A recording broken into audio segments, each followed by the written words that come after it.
एक वक्त का किस्सा है। रामपुर गांव में एक जालिम सेठ रहता था। उसे गांव में जिस किसी का भी जानवर पसंद आता वो उसे अपने साथियों से कहकर उठवा लिया करता था। लोग उस सेठ की वजह से बहुत परेशान रहते थे और अपने जानवरों को छुपा कर रखते थे। अरे बेटे, आप इस बकरी को अंदर क्यों ले आए हो? सारा कमरा खराब कर देगी ये तो। अरे बेगम, मैं इस बकरी को अब छुपा कर रखूंगा। अगर उस जालिम सेठ की इस पर नजर पड़ गई तो वो इस बकरी को भी ले जाएगा, जैसे वो गांव के दूसरे जानवरों को ले जाता है। पर बेटू, हम कब तक इस तरह डर डर के अपने जानवर छुपाते रहेंगे? बेगम, जब तक वो सेठ जिंदा है हमें अपने मवेशियों को इस तरह बचाना होगा। हमारा मकसद तो इसका दूध बेचना है। मैं कमरे में ही इसका दूध निकाला करूँगा और बाजार जाकर बेच दिया करूँगा। ठीक है बिट्टू, आपको जिस तरह बेहतर लगे। फिर जब अगला दिन निकलता है तो बिट्टू दूध निकालकर उसे बेचने के लिए जाता है और उस गांव के एक घर पर पहुंच जाता है। बिट्टू, तुम्हारा दूध तो बहुत लचीला और लश्कारे मारता है। भाई मजा आ जाता है भर भर के तुम्हारे बकरी का दूध पीने का।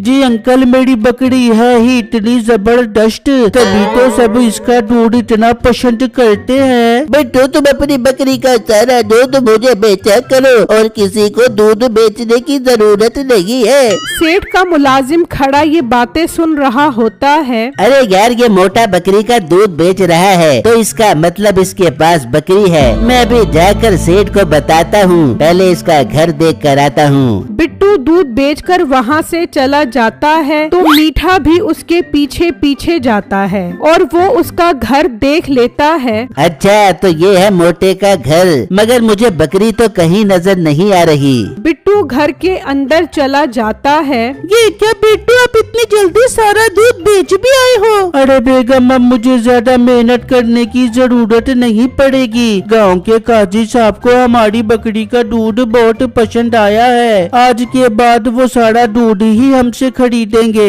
अरे बिट्टू, ये तो बहुत अच्छी बात है। इस तरह आप भी मेहनत करने से महफूज रहोगे और कमरे के अंदर हमारी बकरी भी महफूज रहेगी। अच्छा, तो कमरे के अंदर बकरी को रखकर महफूज समझ रहा है। मैं अभी इसे मजा चखाता हूँ। मीठा वहाँ से निकलता है और सेठ के पास आ जाता है। सेठ साहब, मैं आपके लिए बहुत अच्छी खबर लेकर आया हूँ। मैंने एक घर देखा है, वहाँ पर एक बहुत खूबसूरत बकरी है।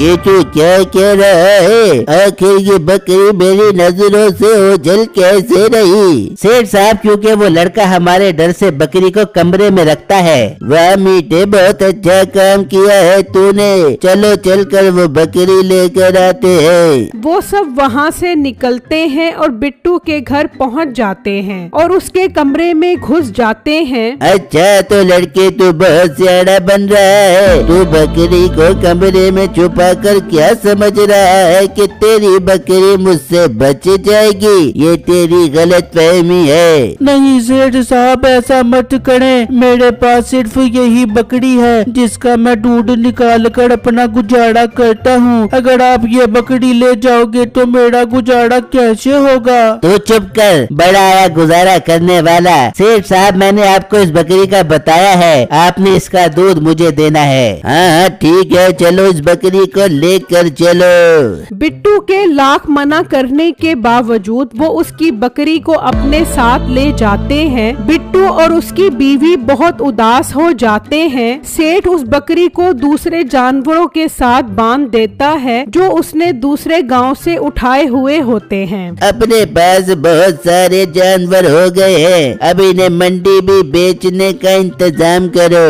ठीक है सेठ साहब, 1-2 दिन तक मैं इन्हें मंडी ले जाता हूँ और अच्छे दामों में बेच देता हूँ। इस तरह रात हो जाती है। बेगम, हमारे पास तो एक ही बकरी थी, वो भी सेठ हमसे ले गया। हाँ बिट्टू, ये सेठ बिल्कुल भी अच्छा इंसान नहीं है। बिट्टू, आप किसी तरह भी करके दूसरी बकरी खरीदे, हम उसे अच्छी जगह पर छुपा नौकर रखेंगे। बेगम कोई फायदा नहीं है, दूध बेचने तो मुझे बाहर ही जाना पड़ेगा। फिर जब कभी सेठ की मुझ पे नजर पड़ गई तो वो दूसरी बकरी भी ले जाएगा। फिर बिट्टू हम क्या करें? बेगम मैं देखता हूँ, कुछ दिन रुक जाओ, फिर कोई हल निकालता हूँ। फिर जब अगला दिन निकलता है तो सेठ कहता है, आज जानवरों को मंडी बेचने जाना था, मगर ये मीठा अभी तक आया नहीं, बहुत हडराम हो गया है। चलो इसके घर चलो, इसे तो आज मैं पोनी से पकड़ कर लाऊंगा। वो सब वहाँ से निकलते हैं और जैसे ही मीठे के घर पहुँचते हैं तो वहाँ मीठे की एक बहुत खूबसूरत गाय मौजूद होती है। मीठा उसका दूध निकाल रहा होता है। अच्छा तो मीठे तुम मुझसे छुप कर गाय का दूध निकाल रहा है, बड़ा तू सियाना बन रहा है। मुझे क्या लगा था कि मुझे तेरी गाय के बारे में पता नहीं लगेगा। अरे नहीं नहीं सेठ साहब, ऐसी बात नहीं है। मैं इस गाय का दूध नहीं बेचता, बल्कि मैं और मेरी बीवी इसका दूध पीते हैं और अपनी जान बनाते हैं। तेरी तो सारी जान मैं निकालता हूँ, तू सब्र कर। चलो मुलाजिम, मुझे ये गाय पसंद आ गई है, इसे भी अपने साथ ले चलो। सेठ साहब मैं तो आपका मुलाजिम हूँ, मैंने आपका नमक खाया है, आप मेरे साथ ऐसा मत करो।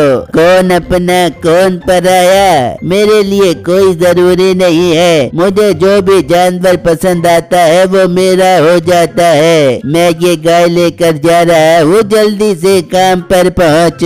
फिर सेठ वो गाय अपने साथ ले जाता है और मीठा गुस्से में उसे देखता ही रह जाता है। मीठे देख ले और कर इसके पास नौकरी, इसने तो तुझे भी नहीं छोड़ा, तेरी भी गाय लेके चला गया। हाँ बेगम, मुझे नहीं पता था कि ये मेरी गाय भी अपने साथ ले जाएगा। मीठे तू अब इसके पास काम करना छोड़ दे। नहीं बेगम, मैं काम करना नहीं छोड़ूंगा, बल्कि इसके पास रहकर अपना काम दिखाऊंगा।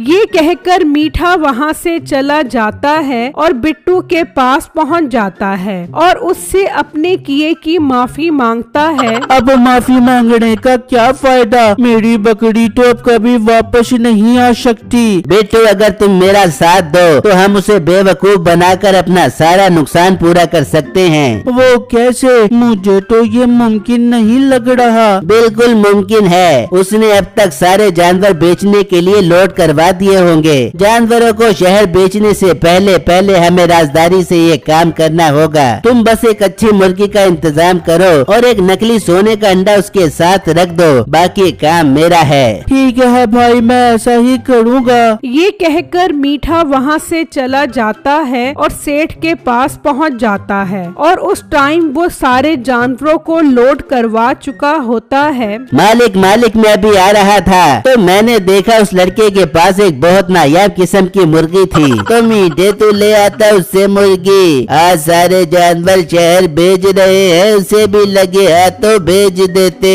अरे मालिक, मैं अकेला थोड़ी ना ये काम कर सकता था, आप चलो मेरे साथ। हाँ हाँ, हम सब चलते हैं उसके पास और वो मुर्गी लेकर आते हैं। वो सब बिट्टू के घर पहुंच जाते हैं तो क्या देखते हैं कि उसकी मुर्गी ने सोने का अंडा दिया होता है। अरे मालिक, मैंने कहा था ना ये बहुत नायाब मुर्गी है, इसने तो सोने का अंडा दिया है। मीठे उठा ये अंडा और मुर्गी और इसे अपने साथ ले चल।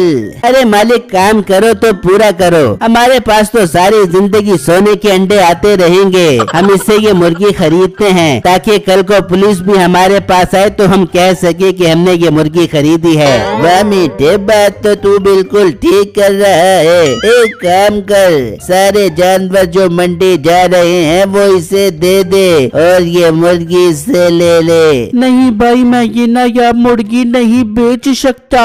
तेरे तो बड़े भी बेचेंगे। उठा ये मुर्गी और अंडा और ले चलो इन्हें अपने साथ। फिर वो मुर्गी और अंडा ले जाते हैं और बिट्टू और उसकी बीवी उनके पीछे जाते हैं और सेठ के घर घर पहुंच जाते हैं। अब ये मवेशी का ट्रक तुम्हारा है और ये मुर्गी और अंडा मेरा है। फिर बिट्टू वो ट्रक ले जाता है तो मीठा भी उस ट्रक पर चढ़ जाता है। ओ सेठ, मैंने बिट्टू के साथ मिलकर तेरे साथ धोखा किया है। ये नकली सोने का अंडा है और मुर्गी भी 2 नंबर है, क्योंकि तू भी 2 नंबर है। मेरा मुंह क्या देख रहे हो, पकड़ो इन्हें। सेठ के मुलाजिम उनके पीछे भागते हैं, लेकिन अब उन्होंने कहाँ उनके हाथ आना था। वो बहुत दूर दूसरे गांव की तरफ निकल जाते हैं और जब उनके मुलाजिम वापस आते हैं, क्या बना उनका, उन्हें पकड़ कर नहीं लाए? अरे मालिक, वो गाड़ी में थे और हम पैदल, वो बहुत दूर निकल गए थे।